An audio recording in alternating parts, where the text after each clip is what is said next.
la revue GRASP organise cette conférence. Il faut savoir que c'est une revue qui a commencé avec la réforme Kinnock, et d'ailleurs on a été félicité par le commissaire à l'époque, qui est toujours là 20 ans après.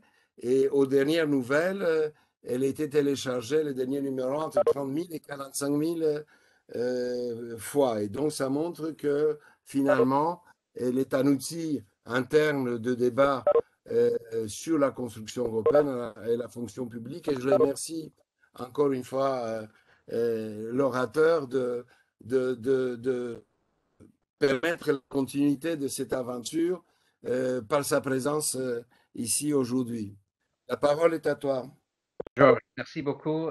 Bon après-midi, collègues. Je suis ravi de voir tellement de collègues qui se sont en contact aujourd'hui pour débattre du budget européen et le plan de relance.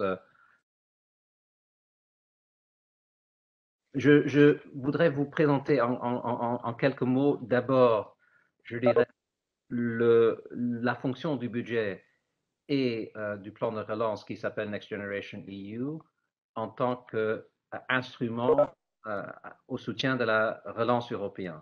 Puis, par après, je vais aller un peu plus en détail dans le plan de relance Next Generation EU, qui est vraiment l'élément innovateur. Après ça, je voudrais parler un peu de quelque chose qui est également complètement nouveau, c'est-à-dire la levée de fonds, parce que maintenant la Commission est un des acteurs importants sur le marché des capitaux en Europe. Puis, je voudrais conclure avec quelques idées, quelques réflexions sur le futur, et par après, j'aimerais bien avoir une discussion avec vous. J'attends vos questions et je pense que ça pourrait être très intéressant de vous écouter. Maintenant, d'abord, je pense qu'il faut situer le budget européen dans le contexte de la réponse économique de l'Union face à la crise. Et cette fois-ci, en contraste avec ce qui s'est passé il y a 10 ans, la réponse de l'Union forte était rapide et était coordonnée. C'est-à-dire, on a facilité investissement de presque 600 milliards d'euros par des mesures nationales, mais dans le contexte de le cadre des aides d'État et des règles budgétaires qui ont été flexibilisées, mais qui quand même ont permis d'avoir un contexte européen pour soutenir l'économie. Puis, on a immédiatement travaillé sur un programme également très innovateur qui s'appelle SURE. C'était une assistance financière en faveur des dispositifs de chômage partiel. L'idée était très simple, étant donné que beaucoup de sociétés ne pouvaient pas continuer à travailler à 100%, il fallait faire en sorte que les gens pouvaient rester en emploi au lieu de devenir d'aller en chômage à travers d'un soutien au travail à part-time. On a décidé de lever 100 milliards d'euros déjà pour prêter, c'était un prêt aux États membres, ces montants-là.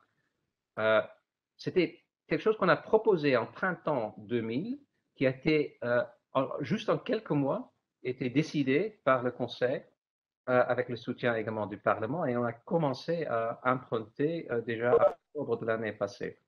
À l'heure actuelle, on a emprunté un peu plus de 90 milliards d'euros, et le grand avantage pour les États membres est que l'Union dispose d'un crédit très fort, un triple A rating, comme on dit, et on a pu emprunter à des conditions très favorables. C'est-à-dire que pour les États membres, c'était une façon de disposer des sommes importantes à travers de cet instrument à des coûts. Et puis par après, on a également utilisé le budget, l'ancien cadre pluriannuel financier, pour le flexibiliser le plus possible. On a, pour ainsi dire, flexibilisé les fonds structurels en les mettant à disposition des États membres pour faire face à la crise. Ils pouvaient les utiliser beaucoup plus flexiblement qu'avant, et on a également permis un cofinancement à 100%. Alors ça, c'est très, très important. Puis par après, il y a eu beaucoup de mesures nationales de garantie, c'est-à-dire de mesures de liquidité, à travers de presque 3 000 milliards d'euros. Ce n'était pas des subventions en tant que telles, mais c'était des garanties pour permettre aux sociétés de continuer à emprunter sur les marchés sans avoir des difficultés de credit rating.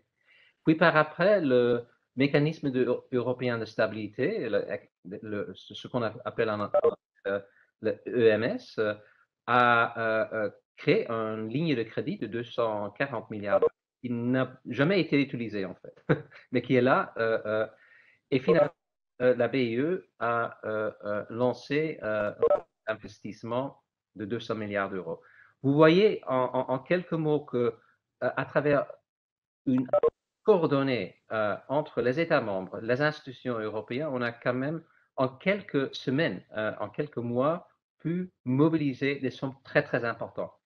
Et ce qui s'est passé est que malgré le fait que l'économie physiquement devrait fermer, les conséquences pour l'emploi étaient très modestes. On n'a pas perdu énormément d'emplois. Et deuxièmement, on n'a pas eu énormément de faillites de sociétés. C'est-à-dire, on a pu, à travers d'une action publique, on a pu soutenir l'économie européenne, qui permet également maintenant de voir que l'économie pourrait revenir en croissance très rapidement, parce que les sociétés sont encore là, les travailleurs n'ont pas été licenciés. Une réponse forte. Maintenant, vous allez me demander quel est le rôle du budget européen dans ce texte. Oups, ça c'est un peu trop petit. Voilà. En réalité, ce qui s'est passé est qu'on était en train de négocier le cadre financier pluriannuel 2021-2028 à ces moments-là.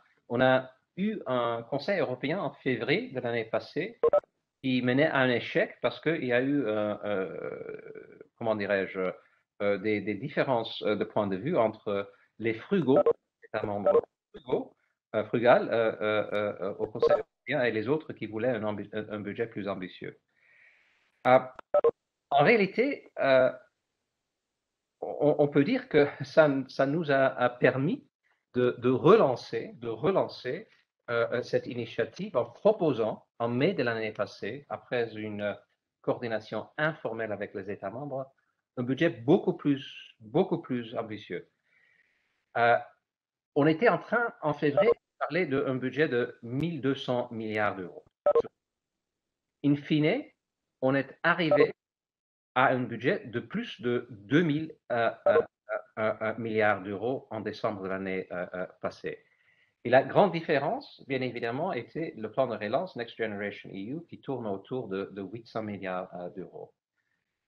Et ça, franchement, c'était uniquement possible parce qu'il y a eu un moment de solidarité difficile, un Conseil européen en juillet qui a duré 4 jours, où on n'a presque pas dormi. Mais in fine, les 27 États membres se sont mis d'accord sur cette initiative et en réalité, ils ont largement adopté les propositions de la Commission. Alors, c'était un moment où je pense que notre institution peut être très fière parce que on a pu proposer quelque chose en quelques semaines qui a été adopté par le Conseil européen en quelques semaines, qui change d'une façon quantitative, mais également qualitative, la gouvernance économique en Europe. Ah, quand même. Il fait beau là. Pouvez-vous peut-être oui, coupez le micro, s'il vous plaît. Regarde ici, regarde. Coupez le micro. L'envers du décor. Voilà. Ok, je continue. Je vais parler un peu plus en détail, mais le grand delta, le grand résultat était l'achèvement de cet instrument Next Generation EU. Vous voyez ici que c'était remarqué en juillet de l'année passée comme une opportunité unique de reconstruire une Europe meilleure. Ce sont les mots du président Macron. Et je dois dire, on a vraiment senti la volonté d'aller en avant en ce moment-là. Ce qui est, je pense, très important est qu'on n'a pas uniquement visé une injection de fonds dans l'économie européenne. On a également structuré cette injection à travers du budget européen dans une perspective à long terme en cohérence avec notre politique de soutenabilité verte et digitale. Et ça également est complètement accepté et normal maintenant, mais ce n'était pas évident à l'époque parce qu'il y a eu beaucoup de gens qui ont dit à l'époque qu'il fallait oublier pour quelques années ces deux agendas et simplement de soutenir ce qui existait déjà. Je voudrais simplement souligner la rapidité de cette décision-là. La Commission avait proposé en mai 2018 le paquet original, uniquement le cadre pluriannuel financier. Mais comme je viens de dire, la nouvelle Commission, en mai de l'année passée, 2 ans après, a complètement réinventé, si vous voulez, ce paquet-là, qui a été, comme vous le voyez, adopté par le Conseil européen en juillet 2020 également. Ça, c'est très, très, très rapide. Je ne pense pas qu'il y a un exemple dans l'histoire européenne, dans notre construction européenne, où des décisions d'une telle envergure ont été prises tellement rapidement. Puis par après, on a négocié le détail, les programmes avec le Parlement européen entre septembre et novembre. Et le Parlement européen a même amélioré le résultat, je dirais, du Conseil européen en ajoutant quand même des fonds importants sur les politiques communautaires très importants. J'y reviens. Et finalement, les leaders et le Conseil ont adopté le paquet en décembre 2020. Alors, un parcours remarquable en termes de rapidité. Comme je viens de dire, ce paquet est vraiment sans précédent. C'est une question de la taille, mais c'est également une question de la nature de ces fonds-là. 30% sera consacré à la lutte contre le changement climatique, le montant la plus élevée jamais mobilisé pour cela. Et je suis très fier qu'à l'heure actuelle, on est déjà en dessus de ces 30%, parce que la Commission a monté le niveau d'ambition, la présidente a monté le niveau d'ambition, et je pense qu'on tourne actuellement autour de 32%. Ce qui est également très important est que, malgré l'importance de la politique de cohésion et la politique agricole commune, on a également pu mettre la centre de gravité de ce budget sur ce qu'on appelle des politiques modernes, des politiques qui visent des développements futurs. Et en plus, on a pu moderniser la politique de cohésion et la politique agricole. Alors là, je dirais, c'était vraiment un grand pas en avant. Et tout ceci a montré 3 choses que je voudrais souligner. D'abord, la solidarité européenne qui manquait dans la crise de 2008-2012. In fine, malgré des différents points de vue des États membres, ils ont accepté la nécessité d'agir ensemble en solidarité, en pleine solidarité. Deuxièmement, c'était également une responsabilité européenne ensemble parce que c'était uniquement au niveau européen qu'on pouvait donner une telle impulsion, créer un tel cadre en sauvant notre marché intérieur qui était à risque d'être, comment dirais-je, fragilisé à travers des actions nationales. Et on a choisi, comme je viens de souligner, d'investir dans notre avenir, dans un avenir plus numérique et plus résilient.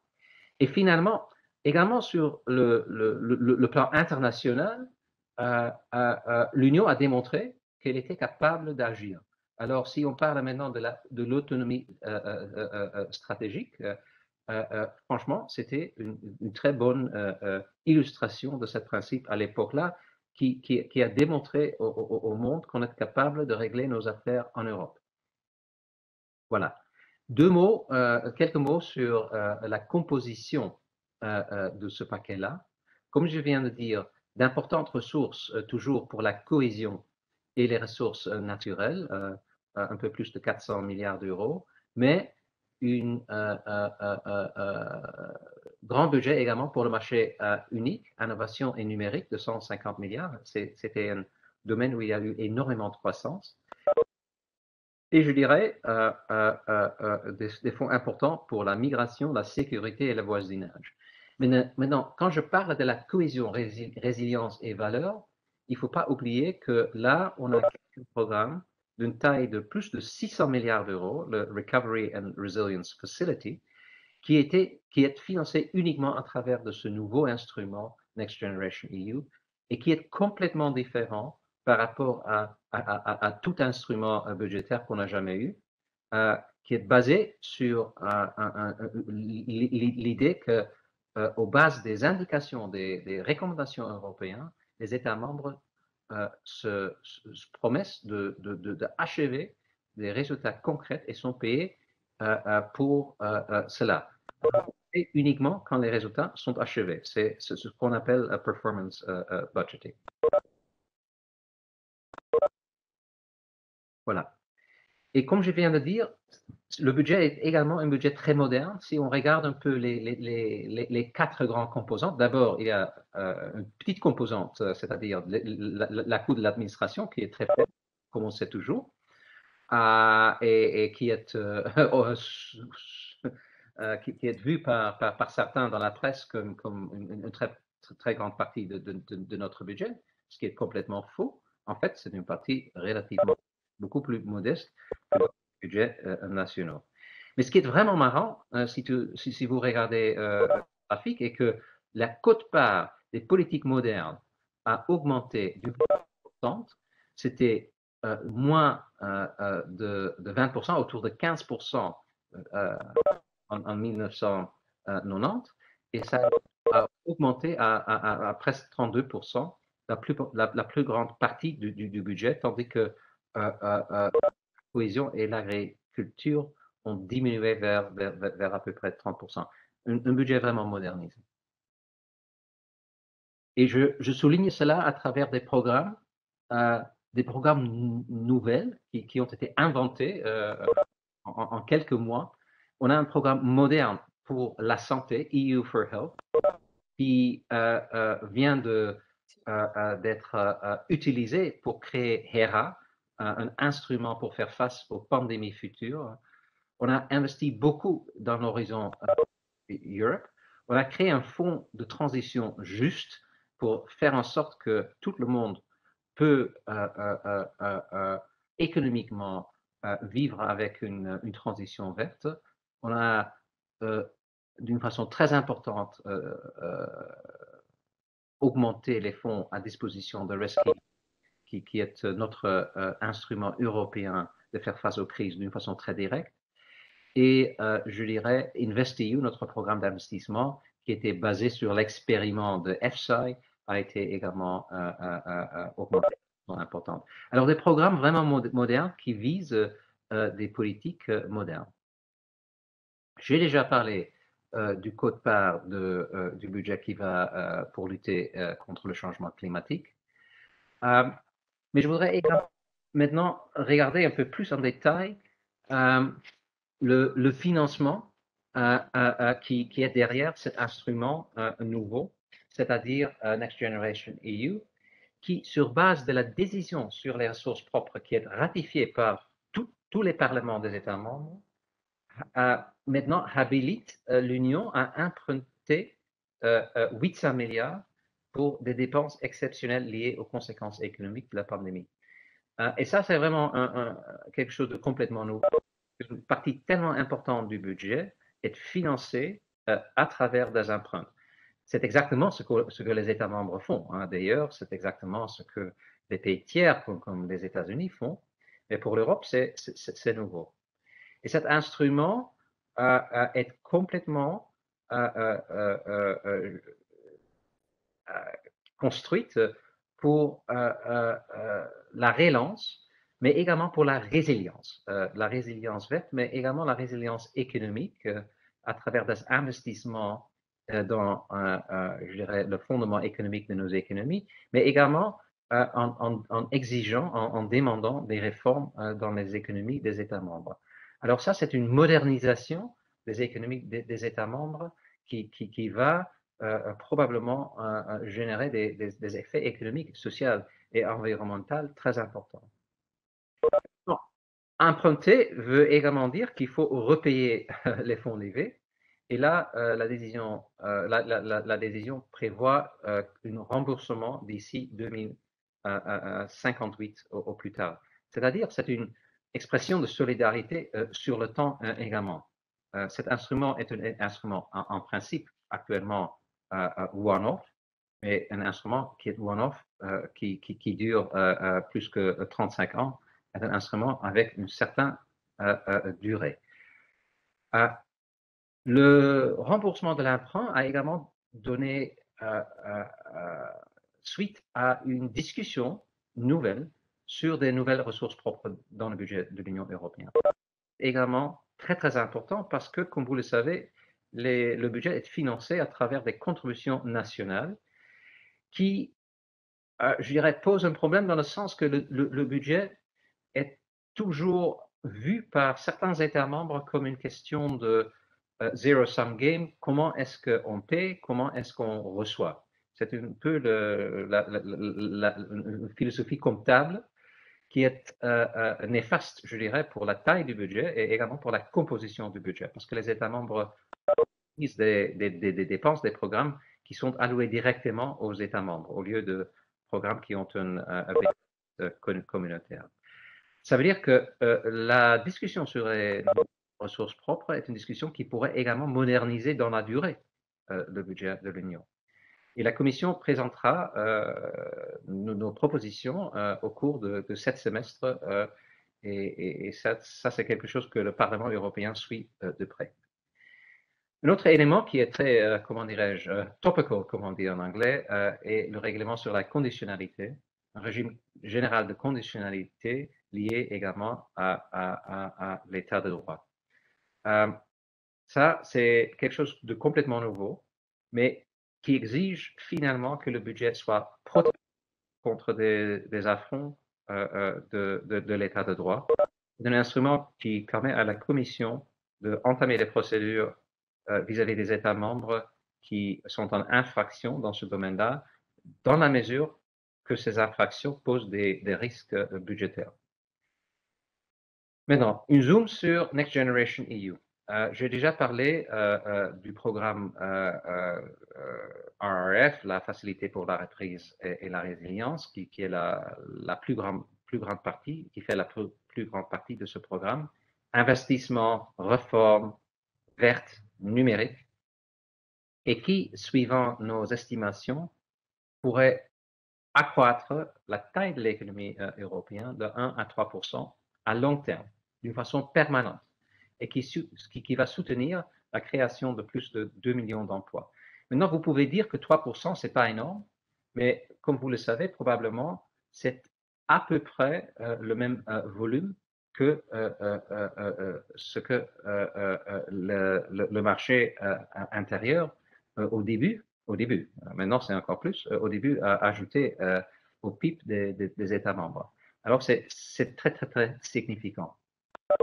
Je vais peut-être souligner que 37% des dépenses de ce programme sont destinées à des investissements et réformes en faveur du climat, alors beaucoup plus grande encore que la moyenne du budget qui est de 30%. C'est très vert.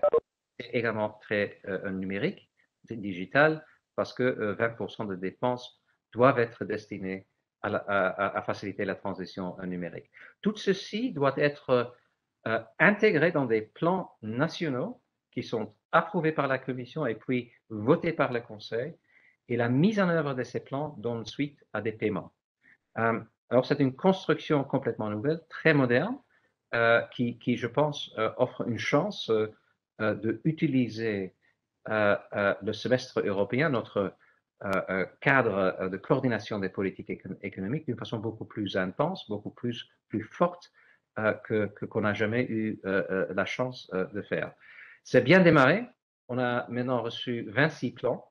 En tant que Néerlandais, je suis un peu triste que les Pays-Bas n'ont pas encore proposé un plan, mais les autres ont proposé des plans et la plupart de ces plans ont déjà été votés par le Conseil. La Commission a déjà emprunté et payé le préfinancement de ces plans-là. Je vais peut-être maintenant parler un peu de la levée des fonds, qui est quelque chose de très nouveau, comme je viens de dire, et qui transforme la Commission en emprunteur très important sur le marché. Pour vous donner une idée, on va emprunter 800 milliards d'euros d'ici à la fin de 2026. Ça veut dire à peu près 150 milliards par an. C'est plus que l'Allemagne prête sur les marchés des capitaux. On est plus grand que l'Allemagne sur les marchés des capitaux. On peut nous comparer un peu à la France et à l'Italie. C'est vraiment très important. Je suis très fier que c'est la DG Budge qui a été donnée cette responsabilité. Et je souligne également que le fait que la Commission a été demandée de faire cela démontre également que la réponse à la crise actuelle était une réponse sur base de l'approche communautaire. Vous savez tous que pendant la crise 2008-2012, on a créé un système intergouvernemental. L'EMS est un système intergouvernemental qui n'est pas supervisé par les institutions européennes et où la responsabilité, l'accountability est organisée uniquement aux États membres. Alors, il y a ici également quelque chose de qualité. C'est une énorme responsabilité pour la Commission et pour ma DG, responsabilité qu'on veut vraiment assumer complètement. On a investi énormément à bâtir cette machine et je suis très fier qu'on a déjà pu emprunter presque 70 milliards d'euros entre juin et octobre 2021. On était le plus grand emprunteur sur le marché des capitaux en Europe. Et ces levées ont été extrêmement successful dans le sens qu'il y a eu énormément de demandes et que les prix qu'on a payés, c'est-à-dire a été très bas. Et on a déjà payé sur base de ces levées 55 milliards d'euros aux États membres pour financer en tant que préfinancement leur plan de relance. Un aspect qui est également, je pense, très important est qu'on a pu lancer dans notre approche en tant qu'emprunteur un cadre de financement vert qui rend l'Union le plus grand émetteur mondial des obligations vertes. Et là, on vient de lancer la première empreinte la semaine passée, qui a été la plus grande empreinte jamais d'une obligation verte au monde. Il faut quand même se rendre compte qu'on joue maintenant dans le top league. La Commission n'est pas un petit acteur, on est la plus grande acteur. Et ce qui rend cet agenda tellement important est que c'est l'expression, je dirais, dans le côté revenu du budget, de nos ambitions vertes du côté des dépenses de notre budget. Alors, il y a une cohérence complète entre ces deux côtés du budget. Et ça également va doubler en Europe le marché des obligations vertes en quelques années. Ce qui, on espère, va avoir un effet incitatif pour tout le monde pour lancer de telles obligations, de baisser le coût de financement pour les investissements verts. Ce qui a été créé est un nouvel actif vert qui est très liquide et très bien noté et qui permet aux investisseurs... Wie werkt téléphoner de nouveau hier? Qui ça? Mais oui, tu l'as dit, rappelez-moi.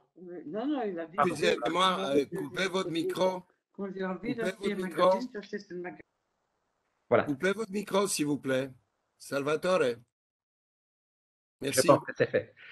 Bon, ça pourrait diversifier les portefeuilles d'investissement. Il y a énormément d'acteurs sur les marchés financiers qui maintenant sont obligés de poursuivre ces objectifs-là, ces buts verts-là, et on les aide à faire cela. Comme ça, on veut, in fine, accélérer le cercle vertueux des investissements durables. Alors, c'est un élément très important également, je dirais, dans notre approche, et c'est bien démarré la semaine passée. Maintenant, en termes un peu plus global, Next Generation EU a créé, je dirais, ce qu'on appelle en anglais un safe asset européen, un actif liquide très bien noté en euros, on emprunte, on lève uniquement en euros, qui peut attirer des investisseurs sur les marchés européens de capitaux de partout dans le monde.